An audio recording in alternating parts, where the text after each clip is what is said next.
Cretaceous காலத்தின் மையப்பகுதியில் வெளி உலகத்திற்கு தெரியாமல் பூமாத்தேயம் என்ற அற்புதமான கிராமம் இருந்தது.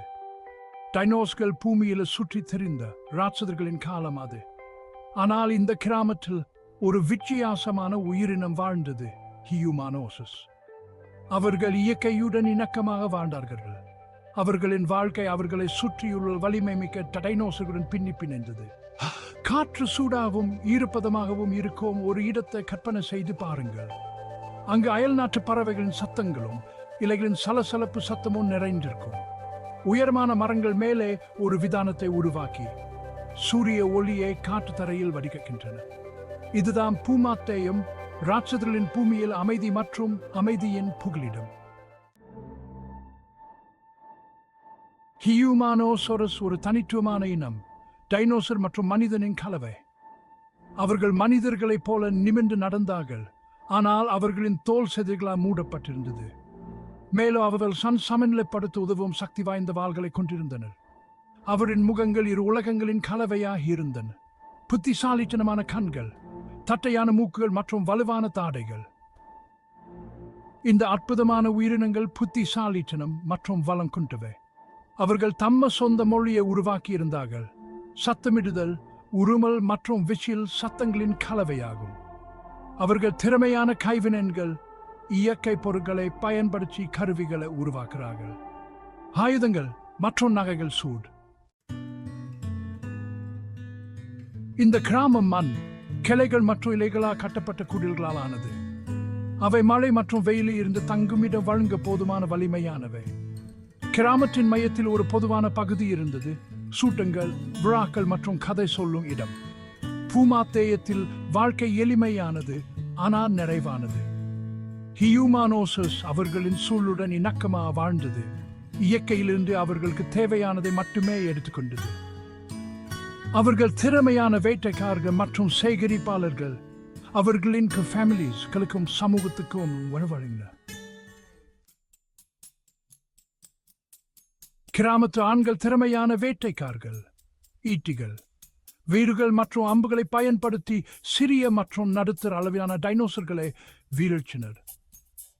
அவர் குழுக்களாக வேட்டையாடி தங்கள் இரையை பின்தொடரவும் சிக்க வைக்கவும் ஒன்றாக வேலை செய்தனர். பெண்கள் பழங்கள், கொட்டைகள் மற்றும் சுற்றியுள்ள காடுகளில் இருந்து வேர்களை சேரிப்பதற்கு பொறுப்பாக இருந்தனர்.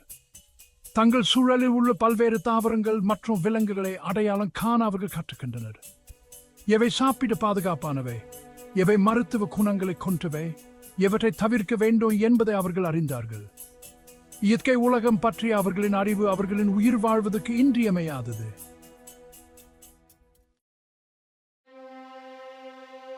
பகுதி 5 டோரோசரஸ் தொடர்பு. ஹியூமானோசரஸ் டோரோசரஸுடன் ஒரு சிறப்பு பிணைப்பை கொண்டிருந்தது. இது ஒரு பெரிய தாவர வகை டைனோசர் ஆகும். இது ஒரு பெரிய தலப்பாயுடன் இருந்தது. அவர்கள் இந்த மென்மையான ராட்சதர்களை மதித்தார்கள் மற்றும் கிளிக்குகள், விசில்கள் மற்றும் மொழி மூலம் அவருடன் தொடர்பு கொள்ள கற்றுக்கின்றனர். டோரோசரஸ் போக்குவரத்தை வழங்கியது. ஹியூமானோசரஸை அடர்ந்த காற்று வழியா அவர்களின் முதுகில் சுமந்து சென்றது. அவர்கள் கிராமத்தை வேட்டையாடுபவர்களிடமிருந்து பாதுகாக்கவும் உதவினார்கள். அவற்றின் அளவு மற்றும் வலிமை மிகவும் கொடூரமான சர்வ உண்ணிகளுக்கு சூட ஒரு தடையாக இருந்தது. பகுதி 6 தோன்றல்கள் மற்றும் கற்றவர்கள். ஹியூமானோசரஸ் சமூகம் ஒரு மூத்தோர் குழுவால் வழிநடத்தப்பட்டது. இவர்கள் பழங்குடியினரின் மிகவும் வயதான மற்றும் புத்திசாலித்தனமான உறுப்பினர்கள். அவர்களின் அறிவு மற்றும் அனுபவத்திற்காக மதிக்கப்படுகிறார்கள். அவர்கள் முழு கிராமத்தையும் பாதிக்கும் முடிவுகளை எடுத்தார்கள். அனைவரின் நலனையும் உறுதி செய்தார். கல்வி பூமாத்தேயத்தில் மிகவும் மதிக்கப்பட்டது. மூத்தவர்கள் தங்கள் அறிவை இளைய தலைமுறைக்கு அனுப்பினர். அவர்களின் வரலாறு, மரபுகள் மற்றும் உயிர் வாழும் திறன்கள் பற்றி கற்பித்தனர். குழந்தைகள் கதைகள், பாடல்கள் மற்றும் நேரடி அனுபவம் மூலம் கற்றுத்தனர். பகுதி 7 கிரிட்டேசியஸ் வானத்தின் கீழ் கொண்டாட்டங்கள். ஹியூமானோசரஸ் சடங்குகள் மற்றும் விழாக்கள் நிறைந்த ஒரு பணக்கார கலாச்சாரத்தை கொண்டிருந்தது. அவர்கள் மாமேனும் பருவங்கள், இயற்கையின் சூழ்ச்சிகள் மற்றும் சமூகத்தின் முக்கியத்துவத்தை கொண்டாடினார்கள். அவர்களின் தாட்டங்கள் விருந்து, நடனம் மற்றும் கதை சொல்லும் நேரம். அவர்களின் மிக முக்கியமான சடங்குகளே ஒன்று டோரோசோரஸ் சவாரி சடங்கு. இதிலும் ஹியூமானோசோரஸுக்கு வயது வந்தோர்க்கான பாதையை குறித்தது. அவர்கள் ஒரு இளம் டோரோசோரஸுடன் பிணைப்பை ஏற்படுத்திக் கொள்வார்கள். தங்கள் டைனோசர் தோழரை சவாரி செய்யவும் கவனித்துக் கொள்ளவும் கற்றுக்கொள்வார்கள். பகுதி 8. ஒரு நவீன உலகத்துக்கான பண்டைய ஜா விஸ்டம்.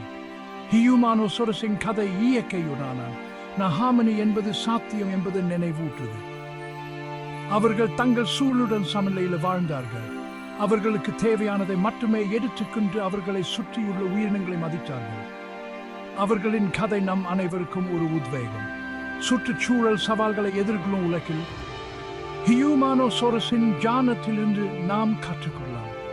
நாம் இயற்கையிலிருந்து பிரிக்க முடியாதவர்கள், இயற்கையின் ஒரு பகுதி என்பதை அவர்களின் கதை நமக்கு நினைவூட்டுகிறது. நமது கிரத்தையும் அதன் அனைத்து மக்களையும் பாதுகாக்கும் பொறுப்பு நமக்கு உள்ளது. பகுதி 9. பூமாதேயத்தின் மரபு. கிரட்டேசியஸ் காலம் நீண்ட காலமாகிவிட்டாலும் பூமாதேயத்தின் மரபு வாழ்கிறது. அவர்களின் கதை தலைமுறைகளாக கடந்து வந்துள்ளது. அவர்களின் விடாமுயற்சி, புத்தி சூர்மை மற்றும் உலகத்துடான ஆழமான தொடர்புக்கு சான்றாகும். ராட்சதர்களின் உலகத்தில் கூட சிறிய உயிரினங்கள் தம்ம சூழலுடன் இணக்கமாக வாழும்போது செழிச்சு வளரக்கூடும் என்பதை அவர்களின் கதை நினைவூட்டுகிறது. ஹியூமானோசோரஸ் போய்விட்டிருக்கலாம், ஆனால் அமைதி மற்றும் சமநிலை பற்றி அவர்களின் செய்திகள் முழுவதும் எதிரொலிக்கிறது. பகுதி 10. ஹியூமானோசோரஸிடமிருந்து நான் என்ன கற்றுக்கொள்ள முடியும்? எல்லா வகையான வாழ்க்கையும் மதிச்சு இயற்கையுடன் இணக்கமாக வாழ முடியும் என்பதை ஹியூமானோசோரஸ் நமக்கு கற்பிக்குது. அவர்களின் வளப்பற்றாக்குறை, அவர்களின் புத்தி சூர்மை மற்றும் அவர்களை சுற்றியுள்ள உலகத்துடனான அவர்களின் ஆழமான தொடர்பிலிருந்து நாம் கற்றுக்கொள்ளலாம். சவால்களை எதிர்த்தாலும் செழிச்சு வளர ஒரு வழியை காணலாம் என்பதை நினைவூட்டும் ஒரு உத்வேகம் அவர்களின் கதை. மனிதர்களும் இயற்கையும் அமைதியிலும் நல்லிணக்கத்திலும் இணைந்து வாழக்கூடிய ஒரு உலகத்தை உருவாக்க பாடுபடுவதன் மூலம் அவர்களின் மரபை காண்பிப்போம்.